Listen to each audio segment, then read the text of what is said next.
Vamos ver então agora a prova do lema de Lindenbaum. Aqui que a gente queria, né? A gente parte da suposição de que um determinado conjunto não deduz uma fórmula e nós queremos encontrar um conjunto delta do qual esse gama seja subconjunto, né? Que seja φ saturado, ou seja, um conjunto que não deduz o φ e que para toda fórmula não pertencente a esse conjunto, a união dela com o delta deduziria o φ, e que seja ômega completo, isso é, que tenha, tendo um existencial, ele tem uma instância desse existencial. Por quê? Porque a gente antecipou, né? A gente viu ao ver a estratégia que se a gente conseguir isso aqui, a gente vai conseguir um delta cuja função característica é uma interpretação. Bom, vamos ver agora a prova do lema de Lindenbaum, ou seja, a prova de que para todo conjunto que não deduz uma determinada sentença, existe um delta do qual o gama é subconjunto, sendo esse delta φ saturado e ômega completo. E a prova vai funcionar do seguinte modo. Nós vamos partir dessa suposição, que trata-se de um conjunto que não deduz uma determinada sentença φ. Nós vamos primeiro definir esse delta, ou seja, nós vamos dar uma regra de como a gente, entre aspas, amplia o gama em um delta, de um certo modo, e depois, tendo definido o delta desse modo, mostrar que, assim definido, o delta tem essas propriedades aqui que a gente quer. Então, o primeiro passo é fazer a definição desse conjunto delta. Como é que ele vai ser definido. E aqui a gente vai usar duas suposições que poderiam ser provadas, a gente pode conversar sobre elas, mas eu não vou fazer aqui. A primeira é que a gente vai depender de dispor de um número infinito de novas constantes. O que são novas constantes? São constantes que não aparecem nem no gama, nem no φ. Depois eu vou mostrar onde é que isso aparece, mas vamos, porque lembrem que o gama podia ser infinito, então ele poderia conter todas as nossas constantes, né? Então a gente vai precisar, por razões que vão ficar claras, de dispor de um número infinito de novas constantes. Isso pode ser assegurado de diferentes modos, a gente pode conversar sobre eles e depois no final por que eles não afetam a prova. Mas então, ou a gente introduz novas constantes, ou a gente modifica as que a gente tem, há diferentes maneiras de fazer isso, mas não vamos, na nossa linguagem é possível, mas o que importa é que eu tenha isso. Tá? A segunda suposição que eu vou usar aqui é que é possível enumerar todas as sentenças de L. Tá? Primeiro a provar isso foi Gödel, e elas são chamadas de número de Gödel. Vocês veem que essa prova... Isso aqui isso não é uma suposição arbitrária, isso pode ser provado, eu só não vou fazer a prova aqui, tá? Mas vocês vejam que ela é forte, porque ela diz que eu posso colocar numa lista todas as possíveis sentenças da linguagem, né? Bom, claro, nós temos uma ordenação das nossas sentenças por ordem de complexidade, mas elas não me dão uma lista. A ordem da complexidade me dá A e B na mesma ordem, né?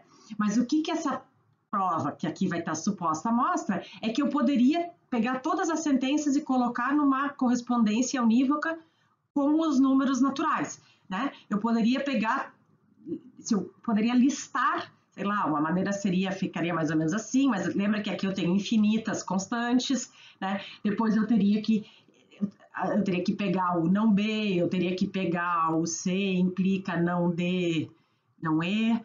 Então, para quaisquer duas fórmulas, por exemplo, essa aqui e A ou não B, eu teria um número atribuído para essa aqui, um número natural atribuído para essa aqui, que é distinto desse daqui, e, portanto, eu poderia colocá-las todas numa listagem. Não, é claro que eu não vou listar todas elas, mas eu teria definido um número distinto para cada sentença da linguagem, isso me daria, então, uma listagem de todas as sentenças da linguagem. Tá? Então, esse resultado a gente vai usar, mas não vai provar aqui. Assim como também não vai provar e se detém detalhes do que me permite dispor sempre de novas constantes. Tendo aquelas duas suposições, a gente vai definir uma enumeração das sentenças da linguagem, onde cada sentença existencial é seguida de uma instância numa constante que não ocorreu antes nessa minha lista e nem ocorreu no gama e nem ocorreu no φ. Então, vocês percebem por que eu preciso, para definir isso daqui, eu preciso supor uma enumeração das sentenças da linguagem e preciso supor um número infinito de novas constantes que não aparecem nem no gama nem no φ, tá? Por quê? Como é que esse procedimento é definido, né? A gente não faz, porque a gente não pode listar todas essas sentenças, mas lembrem que eu disse que a gente tinha uma enumeração das sentenças de L. A gente dispunha disso, né? Era uma enumeração das sentenças de L. O que a gente faz agora? A gente pega a primeira sentença, vai ser o meu φ1, a primeira dessa listagem. Se essa sentença não é um existencial, o meu φ2 vai ser a sentença seguinte, né? Quando eu tiver um existencial, o que eu vou fazer? Antes de passar para a seguinte nessa lista, eu vou pegar alguma instância dela que não apareceu antes aqui, uma constante que não apareceu antes aqui, não apareceu no gama nem no φ, tá? Mas vocês vejam que eu estou supondo a existência da numeração e supondo a possibilidade de pegar constantes novas. Isso não são suposições arbitrárias, eu simplesmente não estou justificando aqui, eu estou dando isso por suposto. Então, agora a gente vai ter o quê? Uma sentença de uma listagem de todas as sentenças da linguagem, onde cada existencial é precedido de uma instância sob uma constante nova, para resumir. Tá? Tendo por base essa enumeração, a gente vai definir agora uma sequência infinita de conjuntos e vai fazer essa definição por indução. Como é que a gente vai fazer essa definição indutiva? A gente vai definir do seguinte modo: o meu gama zero, o meu primeiro elemento dessa enumeração de conjuntos, o meu gama zero vai ser o próprio gama, aquele gama que não deduzia o φ, tá? E depois eu vou fazer o seguinte, tá?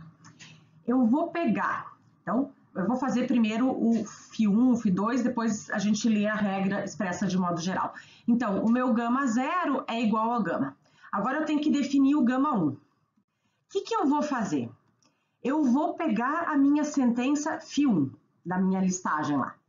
Eu vou pegar essa sentença φ1 e eu vou ver se pegando o gama anterior, que era o gama zero, unido com esse φ1, eu vejo se daqui, não é que eu vejo, né? Mas a definição é essa.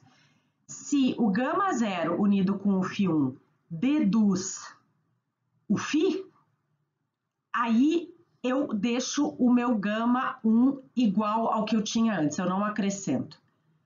Mas se por outro lado, eu juntando o gama 1 com o φ1, eu não deduzo o φ, eu continuo não deduzindo o φ, agora eu aumento o meu gama 1, passa a ser o gama 0 unido com essa fórmula que eu estou examinando, tá? Depois eu teria que ver o gama 2. Como é que eu vou definir o gama 2? Eu vou fazer o mesmo procedimento. Eu vou pegar o meu conjunto anterior nessa minha sequência de conjuntos definida indutivamente, vou pegar o meu gama 1 e vou ver se o gama 1 junto com a segunda sentença da minha lista, porque eu estou vendo agora o gama 2, se o gama 1 unido com o φ2 deduzir o φ, aí eu não coloco, eu deixo o gama 2 igual ao gama 1. Mas se juntar o φ2, que é a segunda sentença que eu estou examinando na minha lista, com o conjunto anterior, que é o gama 1, não deduzir o φ, aí tudo bem. Aí eu faço o gama 2, pegar o que eu tinha antes e juntar o φ2, tá? Bom, e assim eu defino o que eu tenho. Eu tenho que meu gama 0 é o gama e o gama n mais 1 vai ser sempre igual ao conjunto anterior, se caso eu aumente ele, eu passe a deduzir o φ, e vai ser igual ao conjunto anterior mais a sentença que eu estou examinando, caso a união dessa sentença em questão junto com o gama anterior não deduza o φ. Então, vocês percebam que eu vou gerando conjuntos cada vez maiores, ou iguais ou maiores, né? Maiores ou iguais, que vão sendo aumentados, desde que ao aumentá-los eu permaneça sem deduzir o FII. Tá? Vocês percebam que essa definição, ela não é uma definição construtiva. Por quê? Porque eu não sei, eu não tenho uma regra para testar se deduz ou não. Lembrem que o meu gama, inclusive, pode ser infinito. Como é que eu vou ter certeza se ele deduz ou não? Mas está definido. Não é uma receita de bolo, diferente de outras provas que a gente vinha vendo até aqui, né? Eu não saberia como gerar essa lista, né? Eu poderia chegar numa situação onde eu não sei se deduz ou não, mas eu tenho uma definição, está bem definida essa sequência de conjuntos aqui. Bom, tendo definido a minha sequência, essa sequência de conjuntos desse modo aqui, a gente vai definir o delta.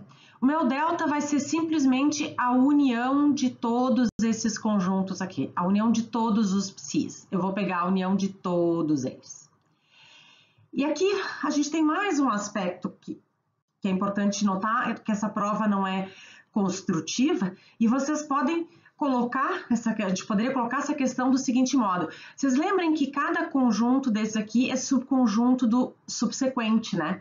Por quê? Porque ou eu mantive, quando eu avanço nessa sequência, ou eu mantive ele igual, caso juntar mais uma sentença deduziria o FI, ou eu aumentei. Mas eu sempre tenho que todos esses aqui são subconjunto, né? A gente poderia falar, por que eu não pego o maior deles? Né? Por que eu não pego o último? Porque não tem o último. Eu tenho infinitas sentenças na linguagem, eu não tenho o último aqui. Né? Mas a gente tem uma propriedade de teoria dos conjuntos que está sendo usada aqui, tá? Então é importante a gente perceber que está usando essa propriedade, quer dizer que eu posso ter a união de uma sequência infinita de conjuntos, tá? E é assim que eu vou definir o meu delta. E de novo, eu vou insistir que eu já tinha dito antes, vocês notem que assim, isso aqui não é uma receita de bolo, porque né, vocês não poderiam terminar de construir essa lista para depois aqui ver no que deu o delta de vocês. Né? Então, não é uma prova construtiva que me ensine como é que eu posso fazer esses passo a passo. Então, eu só coloco questões interessantes de filosofia da lógica e filosofia da matemática para a gente discutir, tá? Mas o fato é que as definições estão impecáveis, né?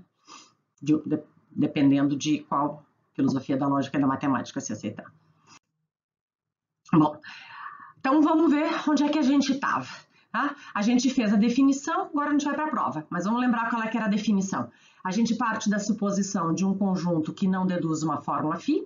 A gente toma uma enumeração das fórmulas da linguagem, isso pode ser provado, eu não provei aqui, e uma enumeração onde eu coloco depois de cada existencial uma instância numa constante que não apareceu nem no gama, nem no φ, nem antes na minha ordenação. Eu defino em seguida uma sequência de gama-is, né?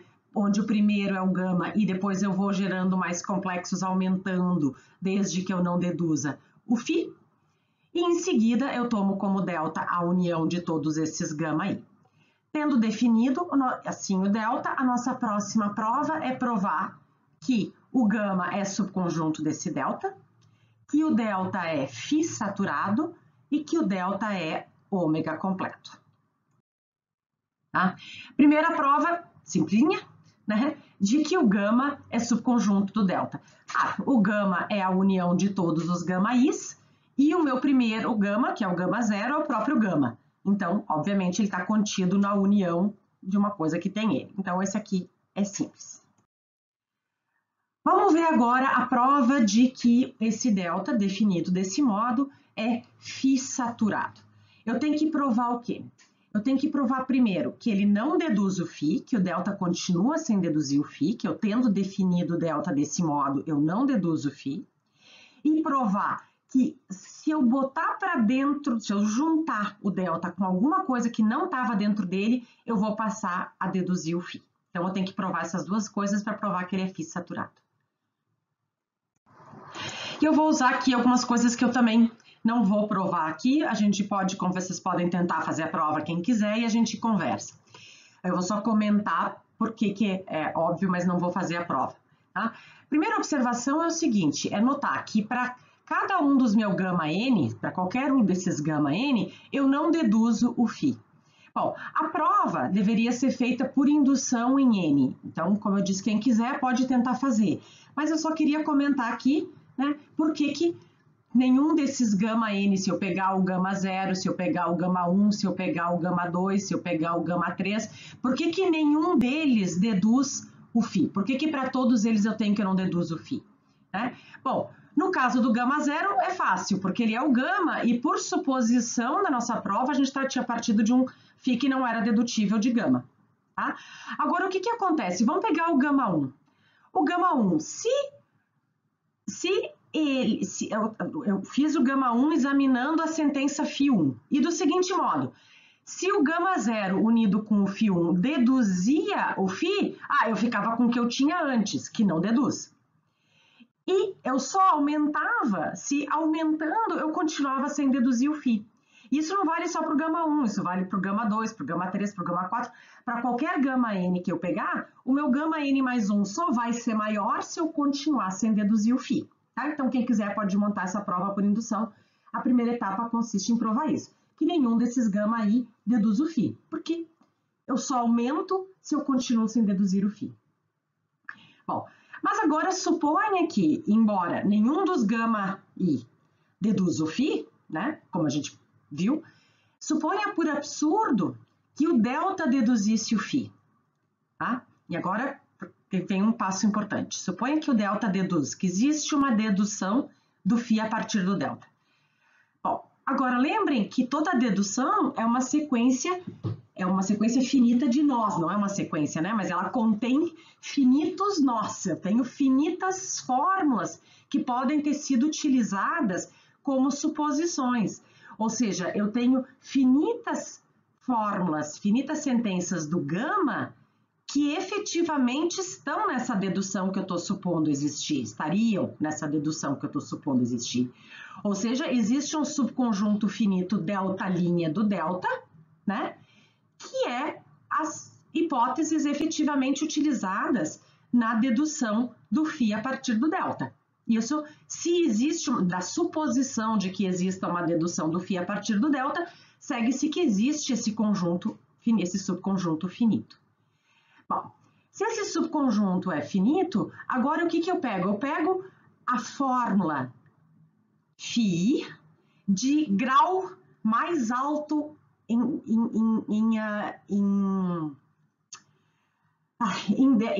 nesse subconjunto finito, em delta linha. E o grau mais alto aqui não é grau de complexidade de fórmula, tá? É o grau aqui da enumeração. Vai ter, né? Eu estou tratando de um φ. Então, eu vejo qual é a fórmula mais longe aqui na minha sequência que foi usada nessa dedução, tá? Bom, o que eu vou ter? Eu vou ter que esse delta linha, ele é subconjunto desse gama i, porque tudo que entrou até quando eu examinei essa sentença φ, que é de grau maior. Bom, eu tenho que o delta é subconjunto do gama i, né? Portanto, o gama i, por monotonicidade, deduz o φ. Bom, mas isso é absurdo porque a gente estava supondo que a gente, né, viu que nenhum gama i deduz o φ. Então, eu tenho que o delta não deduz o φ. E basicamente a ideia é porque eu peguei uma união de conjuntos, né, que só eram gerados por não aumentar, por não passar a deduzir o φ. Bom, então a união deles também não vai deduzir o φ. A ideia geral é essa. Agora vamos ver por que, né, o delta definido desse modo é tal que qualquer coisa fora dele, junto com ele, deduz o φ, porque, né, que ele é saturado. Bom, vamos pegar uma fórmula qualquer psi que não pertence ao delta, tá? Agora, essa fórmula aqui, psi, ela vai ter algum lugar nessa minha enumeração aqui das fórmulas da linguagem, né? Digamos que ela seja um φ qualquer, né? Ela vai ter algum lugar aqui. Ora, o que vai acontecer? Como o psi não pertence ao delta, tá? É porque ele não entrou quando eu estava examinando o gama i. Quer dizer, quando a gente foi definir o gama I, né? Quando eu fui examinar o gama I, o que era? Como é que a gente definia ele? Eu pegava o gama I menos 1, né? Eu pegava o anterior e examinava o φ. E via se o gama I menos 1 unido com o φ deduzia ou não deduzia o φ, né? Se o psi, que é o φ aqui, se o psi não entrou no delta, é porque ele não entrou na hora que ele foi examinado, ele não entrou na hora do gama I. E ele só não entrou porque quando junto com o anterior, ele deduzia o φ, por isso que ele não entrou, tá? Mas então, o que eu tenho? Se o psi não entrou na hora que ele foi examinado, é porque no conjunto anterior, porque a partir do conjunto anterior, junto com ele, eu deduzi o φ. Bom, só que esse meu conjunto anterior é subconjunto do delta. Então, o delta unido com o psi deduz o φ, né? Então, eu provei, qualquer coisa que não está lá dentro é porque se juntar deduz o φ. Então, esse delta é saturado. Tá? Bom, então, a gente viu que o gama é subconjunto do delta e viu que o delta é φ saturado, ou seja, o delta não deduz o φ, e para todo psi que não pertence ao delta, se eu juntar com o delta, eu vou deduzir o φ. Falta provar que ele é ômega completo, falta provar que esse delta é tal que para cada existencial ele tem uma instância. Vamos supor, então, que eu tenho um existencial lá. Vamos pegar um existencial qualquer que pertence ao delta. Bom, esse meu existencial era uma sentença aqui na minha enumeração de fórmulas, né? Tem algum φ nessa minha enumeração que é esse existencial pertencente ao delta. Como o existencial pertence ao delta, isso significa que o conjunto anterior, o gama n menos 1, junto com esse existencial, não deduz o φ. Por isso que esse existencial entrou no delta. Porque se junto com o conjunto anterior, na hora dele ser examinado, ele deduzisse o φ, ele não entraria no delta. Se ele entrou no delta, é porque ele podia se juntar com o conjunto anterior e continuar sem deduzir o delta. Bom, mas lembrem que essa minha listagem aqui, né, quando eu tenho um existencial, eu em seguida tenho uma instância numa constante que não ocorre no gama, que não ocorre no φ e que não ocorreu antes nessa minha listagem. Portanto, eu tenho uma instância numa constante que não apareceu até o conjunto anterior, porque ela não estava no gama, né? E ela é com uma constante que não apareceu na minha listagem anterior. Então, se ela não estava no gama, ela não tem, e ela não foi examinada ainda, porque ela não apareceu ainda, é uma constante nova, ela não aparecia no gama e no gama anterior. E ela também não está no φ e ela também não está nesse existencial, porque essa aqui também é uma que apareceu antes. Tá?